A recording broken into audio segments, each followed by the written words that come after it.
Miris banget ngeliatnya bang, sampai habis begini ya. Habis ini bang, kalau Miris banget ngeliatnya. bakar bang, paru-paru dunia di masa depan kita gimana nih bang? Aduh, coba oksigen kita bang. Saat melihat hutan terbakar, kita sadar betul betapa tipisnya antara kehidupan dan kehancuran. Hutan bukan hanya sekedar latar belakang, melainkan paru-paru bumi. Jika kita tetap diam, kita ikut membakar masa depan.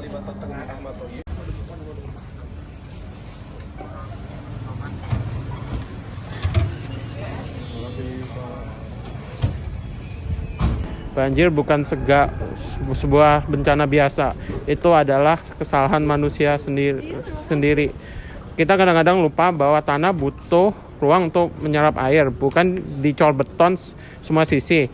Alam akan merespon dan kita akan mempelajarinya sendiri.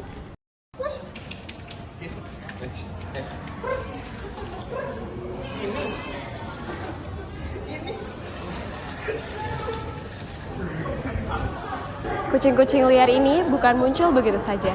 Mereka adalah hasil dari manusia yang tidak bertanggung jawab. Menolong mereka adalah suatu tindakan berbudi luhur yang nyata, bukan hanya wacana.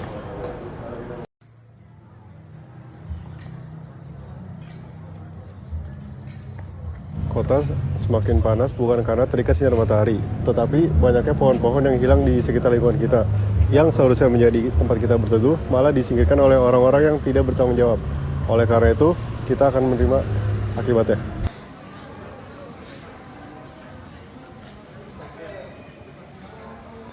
Terlalu banyak pohon-pohon yang ditebang hanya untuk kemajuan dari pembangunan.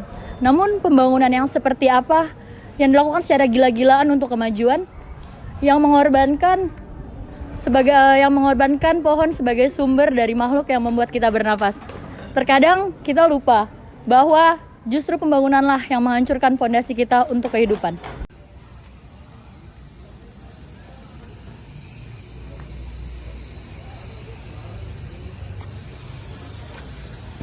Pantai yang indah bisa saja menjadi tempat sampah karena ulah kita. Terlalu banyak hewan-hewan yang mati karena menelan plastik yang kita buang. Jika laut mati, maka kita pun akan mati. Ingat, semuanya pasti akan terhubung.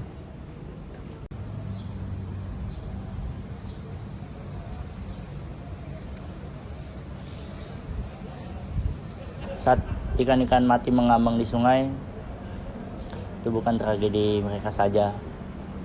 Itu tandanya kita telah membunuh rumah mereka.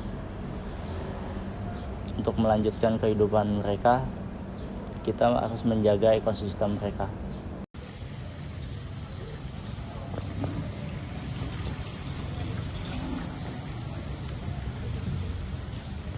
Air bersih kini menjadi barang mewah di berbagai tempat, terutama di kota-kota terpencil di Indonesia.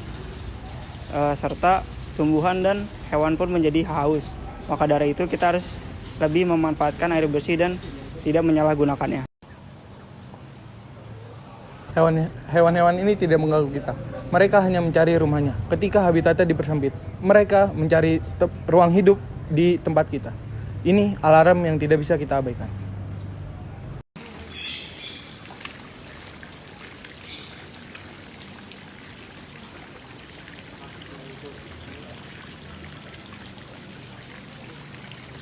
Taman ditutup bukan karena alam rusak dengan sendirinya, tetapi kita sebagai manusia tidak bisa menjaganya.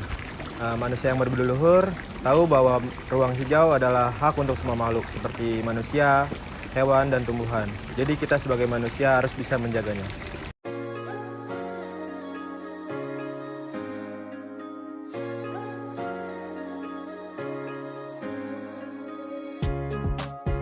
Pada akhirnya, alam selalu mengingatkan kita bahwa manusia, tumbuhan, dan hewan tumbuh dari nafas kehidupan yang sama. Ketika satu terluka, yang lain akan ikut merasakannya. Dari peristiwa-peristiwa yang terjadi, kita belajar bahwa berbudi luhur bukan sekedar sikap, tetapi kewajiban moral untuk menjaga keseimbangan hidup. Semoga refleksi ini menjadi pengingat halus agar kita melangkah lebih bijak, memperlakukan sesama makhluk lebih lembut, dan menjaga bumi dengan hati yang bertanggung jawab. Karena hanya dengan kebajikan, harmoni kehidupan dapat terus terjaga.